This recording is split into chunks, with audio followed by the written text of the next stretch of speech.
realmente la presión arterial alta en la gran mayoría de pacientes no tiene sintomatología. Por eso se recomienda la medicina preventiva. Pero realmente los hombres y las mujeres después de los 40 y 50 años, los hombres 40 y las mujeres después de 50 años, deberían de tener un chequeo cardiovascular sí, regular, o al menos dependiendo de lo que vayamos encontrando de los factores de riesgo rutinarios en diferentes patrones de tiempo, diferentes intervalos de tiempo, aunque no tengamos mayor molestia, mayor sintomatología, para encontrar estas afecciones en un momento temprano y pues tratarla en su momento. O sea, al principio, como les digo, no tiene mayor molestia, no tiene mayor sintomatología, pero si se van pasando los años, 10, 15, 20, 30 años, podemos después llegar a tener un infarto, o que no podemos ver bien porque se lastimó nuestra retina, o insuficiencia renal crónica, pacientes que luego necesitan hemodiálisis y que no se habían dado cuenta que la presión la mantuvieron alta durante mucho tiempo, o bien eventos vasculares cerebrales también, isquemia cerebral, o bueno, lo que se conoce como, entre comillas, derrame, pero que son eventos también y de isquemia cerebral como tal. Esto podría entonces darnos a entender que de por sí la hipertensión no nos va a dar un síntoma específico, pero cuando empezamos a notar estos otros daños a los demás órganos es porque es una señal de alerta que deberíamos de revisar nuestra presión. Sí, definitivamente. Miren, veamos que en la mayoría de pacientes no da un síntoma específico, a menos de que se suba demasiado. Entonces podemos tener crisis hipertensivas, emergencias y urgencias hipertensivas. Entonces pues ahí tenemos un desborde de síntomas, o síntomas muy floridos, cuando es relativamente no llevamos tanto tiempo de tener la presión alta, a menos de que se dé una crisis hipertensiva. Como les comentábamos, en la mayoría de pacientes es un diagnóstico silente, son molestias muy pues ligeras, a veces como que no le toman mucho en cuenta el paciente este tipo de situaciones. Sin embargo, pues sí, efectivamente, si es una molestia un poquito más severa o algo que nos llama la atención, definitivamente tenemos que consultar. Y hace un ratito nos mencionaba acerca de la edad en la que deberíamos estar con mayor frecuencia tomando en cuenta nuestra hipertensión arterial, pero ¿podría también ser un factor de riesgo la predisposición familiar?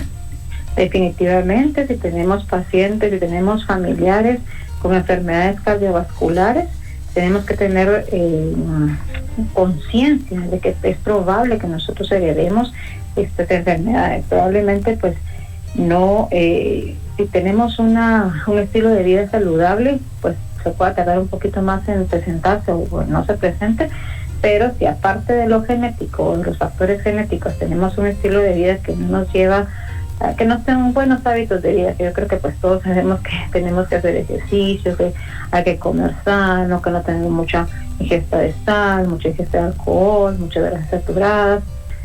Si aparte de lo genético tenemos este tipo de malos hábitos, pues obviamente se van a desencadenar con mayor rapidez y velocidad. Ese es un corte general de estas edades, es un corte general, pero sí se pueden presentar diagnósticos a más temprana edad, y más actualmente lo hemos visto en pacientes jóvenes, en pacientes de 20, 30 años, 40 años, hombres también de 40, mujeres y hombres de 40 años, 30, por el estilo de vida que estamos llevando. O sea, realmente sí existe mucho estrés en nuestras actividades cotidianas. El estrés emocional sí es un factor de riesgo, y bueno, los hábitos de vida, la actividad física, que pues cada vez somos un poquito más sedentarios, y la alimentación que no es la más adecuada, la obesidad, que es un diagnóstico concomitante muy frecuente y que puede predisponer a que tengamos hipertensión arterial. ¿Y cómo se diagnostica la hipertensión? ¿Basta con que sepamos cuáles son los niveles que estamos presentando en ese momento cuando pues nos están tomando la presión, o se necesita otro tipo de exámenes complementarios? Bueno, realmente cuando uno va a la consulta con el médico, o cuando uno se checa la presión en la farmacia, en cualquier lugar, no es lo que está recomendado es que una toma no es suficiente, porque la presión Sí se puede elevar por ciertas situaciones fisiológicas, como por ejemplo cuando hacemos ejercicio se puede elevar un poquito y transitoriamente y luego baja. Por ejemplo, si nos tomamos la presión después de subir escaleras, entonces pues luego vamos a tenerla un poquito más alta y luego cuando ya hacemos en reposo pues va a bajar un poquito más y eso es relativamente esperado. Entonces hay ciertos parámetros para una adecuada toma de presión arterial, que el paciente tiene que estar sentado, relajado durante 5 minutos previos a la toma de la presión, que tiene que ser al menos 2 tomas elevadas en el diagnóstico de hipertensión arterial, y en pacientes en que tengamos dudas, que por ejemplo haya una hipertensión enmascarada, que cuando llega el paciente a la consulta pues no tenemos cifras altas, pero que sí tiene diagnóstico ambulatorio, o en aquel paciente que tenga síndrome de bata blanca, que solo sale alta cuando está con el médico, pero luego en la casa no sale así. Entonces pedimos otros estudios adicionales, o un estudio adicional que se llama EMAP, monitoreo ambulatorio de la presión arterial, que es un estudio en donde se coloca un manguito de presión, se le coloca un aparato para la medición de la presión, y este aparato está funcionando un día completo. Y bueno, ya nos da una lectura de 24 horas, hacemos una revisión de esas lecturas, tanto de día como de noche, y en promedio tiene que tener ciertos parámetros mínimos para que sea un buen estudio, y con eso pues ya hacemos el diagnóstico de si hay o no hay hipertensión arterial en el transcurso del día, por los promedios que nos dan, y si hay algún patrón que sea importante de diagnosticar, por ejemplo, que se presente más en la noche, que eso puede estar asociado con otros síndromes como apnea obstructiva del sueño, o bueno, que baje mucho o demasiado en la noche, o que tenga algunas otras arritmias o algo adicional, o que nos pueda dar pistas sobre algún otro diagnóstico. Y estas recomendaciones de estar relajado, de no hacer ejercicio antes de la toma de presión, que esta medición trate de ser siempre a la misma hora, ¿no? Tratando como de replicar las condiciones de las tomas anteriores, son muy buenos, porque no es nomás de ponerse el aparato y tome la presión y ya estuvo. O sea, se pueden cruzar las piernas, hay que estar hablando, hay que poner el brazo extendido, boca arriba, boca abajo, la palma, a la altura del corazón, ¿o cuál sería el método ideal? Sí, el método ideal es estar sentado, el brazo doblado con un apoyo, o sea, el brazo con el codo en un apoyo a la altura, así justamente de como nosotros estamos sentados usualmente, a la altura, una posición fisiológica, pero sí con un apoyo el brazo. Debe de hacerse un manguito, un esfigmomanómetro, o sea, un aparato que esté calibrado. O sea, no, a veces utilizamos de estos electrónicos que no tienen una adecuada validación por las entidades internacionales, o bien se descalibran, entonces eso nos puede dar lecturas falsas también, muy bajas o muy altas. Entonces tiene que ser un manguito, un esfigmomanómetro que esté aprobado y que tenga una adecuada calibración, no piernas cruzadas, sentado lo más cómodo que podamos estar, 5 minutos en reposo. O sea, después de, no sé, si llegamos al consultorio, llegamos a la casa e inmediatamente nos tomamos la presión, pues no es lo más adecuado, sino que esperar un poco, sin estar hablando durante la toma de presión, que el manguito esté, por ejemplo, si es el de brazo, el del brazo como tal, que esté colocado más o menos dos dedos arriba del pliegue, y bueno, ahí vienen las indicaciones de dónde debe estar colocado hacia dónde debe ser toda la arteria. Y usualmente pues lo que se hace en casa es que se utilizan los aparatos digitales, pero también pueden utilizarse los aparatos analógicos, o sea, en donde se utiliza el estetoscopio, y ahí pues se pueden hacer la valoración de los ruidos que se escuchan ahí al momento de la toma de la presión, pero lo más común es que el paciente en casa lo haga con un aparato digital. Y ya nos sentamos, ya nos colocamos, seguimos todas las indicaciones. Ahora, ¿qué hacer con estos valores que nos marca el tensiómetro? ¿Cuáles son los niveles normales de la presión arterial? Bueno, pues cada vez hay diferentes sociedades que han mencionado cuáles son los valores normales. En el ámbito europeo, todavía pues te comenta que el valor normal es abajo de 140/90, y los americanos pues ya hay estudios un poquito más recientes en que bajaron sus rangos a 130/80, y que lo normal es 120/70, 120/80. Okay, entonces Es variable también de acuerdo a a las guías que nosotros estemos utilizando, pero pues sí, lo ideal es que tengamos 120/70 de presión. Eso es lo ideal. Ya por cada 20 milímetros de mercurio y 10 milímetros de mercurio de sistólica, que es la primera presión, y diastólica, que es la segunda presión, entonces podemos tener un poquito de aumento del riesgo de morbimortalidad. Arriba hay algunos estudios, por ejemplo, hay un estudio donde menciona que el riesgo de mortalidad cardiovascular va a duplicar con cada incremento de 20/10 de la presión arterial arriba de 115/75, o sea que realmente es un valor pues bastante bajito, ¿no? Pero el corte usual que en la mayoría de lugares se utiliza es todavía 140/90. Y hay un concepto de la presión arterial compensada, una alta, otra baja, o debemos darnos cuenta si es alta, normal o baja. Estos son los conceptos que se aceptan, o si es válido la compensada. Compensada, refiriéndose probablemente a que estemos controlados, entonces está bien. O sea, si tenemos diagnóstico de hipertensión arterial, que puede estar ya con tratamiento y que con el tratamiento ya está normal, ya llega a valores normales, es una presión arterial controlada, ¿sí? Una hipertensión arterial, controlada.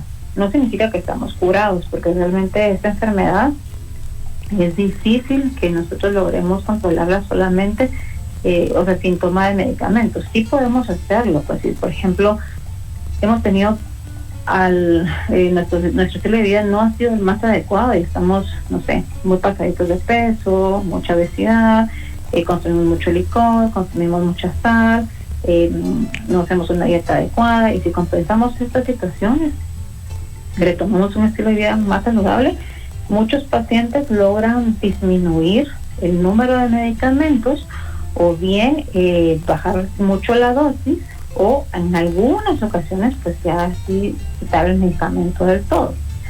Pero la mayor parte de pacientes realmente sí necesita tener este medicamento de por vida para que se controle adecuadamente la presión. Entonces el diagnóstico de hipertensión es difícil que lo vayamos a curar, entre comillas, pero sí lo podemos controlar. Y hay diferentes rangos efectivamente de hipertensión arterial, y hay diferentes grados, grado 1, grado 2, grado 3, igual eso depende de qué guías utilicemos, si son las guías europeas o las americanas, pero por ejemplo en las europeas, cuando está arriba de 180, 110, esto es grado 3, por ejemplo. Entonces y esto lo vamos viendo los valores para decidir qué medicamentos utilizar, qué otras estrategias utilizar, etcétera. Doctora, entonces, ¿cuáles serían las consecuencias de no recibir un adecuado tratamiento y diagnóstico de la hipertensión? Las consecuencias de no hacer un diagnóstico a tiempo y de no recibir tratamiento y no tomar tratamiento a tiempo es, como les mencioné con anterioridad, lesiones a órganos blancos, lesiones a órganos, a diferentes sistemas del cuerpo. Y dentro de los principales está el cerebro, el corazón y los riñones. Yo creo que nadie de nosotros quisiera debutar con una enfermedad, con un derrame cerebral, o con un infarto del corazón, o con insuficiencia renal crónica que nos lleve a hemodiálisis. Entonces son las consecuencias como más aparatosas del mal control de la presión arterial. Entonces, entre otras, como les digo, hay pacientes que tienen claudicación intermitente, por ejemplo, que les cuesta caminar, que les duele el caminar porque la circulación de las piernas pues está muy afectada, o pacientes que se quedan con disminución de la agudeza visual o sin ver porque la retina está afectada. Como les digo, vasos sanguíneos hay en todo el cuerpo. Entonces el mal control de la presión arterial afecta a todos los órganos, algunos con más, se nota más la afección, y otros se nota como más paulatinamente, pero pues el mal control de la presión nos va a llevar a ese tipo de consecuencias como tal. Y de acuerdo por aquí a mis apuntes, el hecho de prevenir y de tener buenos hábitos de vida forman parte del tratamiento también. Entonces, ¿por qué esperar a llevar un tratamiento en donde además debemos agregar medicamentos si desde ya podríamos empezar a implementar estos buenos hábitos y tratar, como bien decía usted, de evitar debutar con una hipertensión?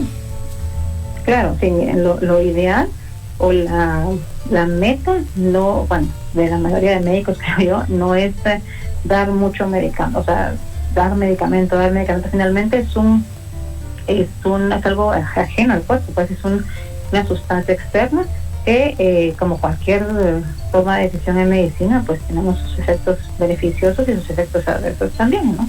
Entonces lo ideal es llegar a prevenir, pues a prevenir esa situación, a controlar estos factores de riesgo que podemos controlar.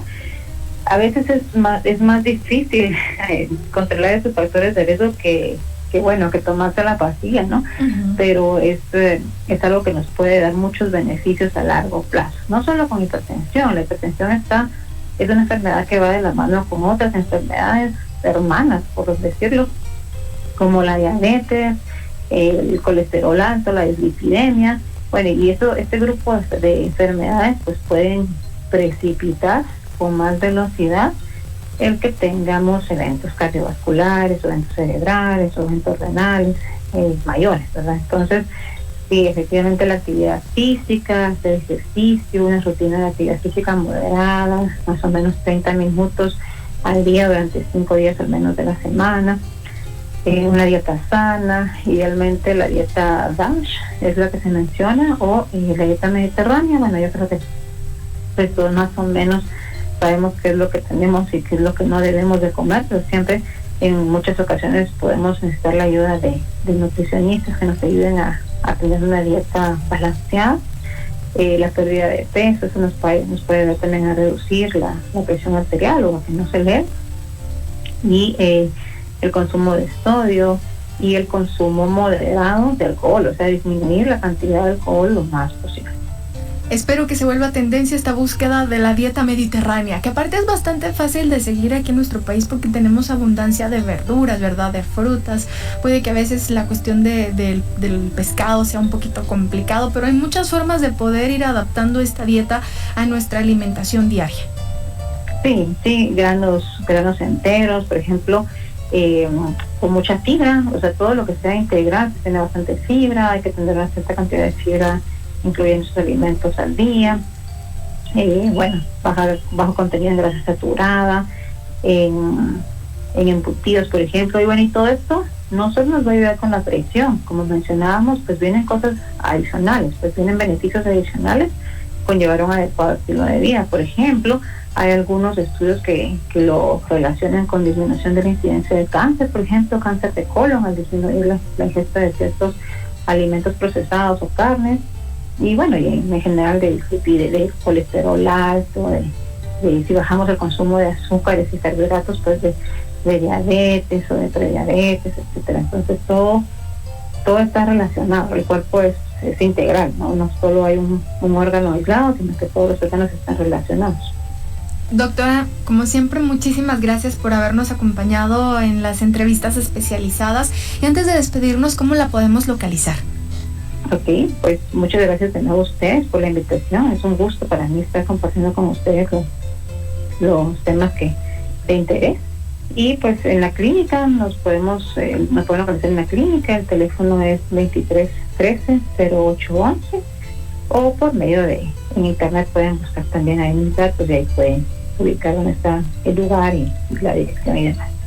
Doctora Beatriz Domínguez, cardióloga, es quien nos ha acompañado esta mañana. Apunten el dato por ahí y no dejen al tiempo las cuestiones de salud y a prevenir este enemigo silencioso que podría llegar a afectarnos, como la hipertensión arterial. Doctora, feliz inicio de semana, muchas gracias. Gracias, mucho gusto en saludar. Igualmente.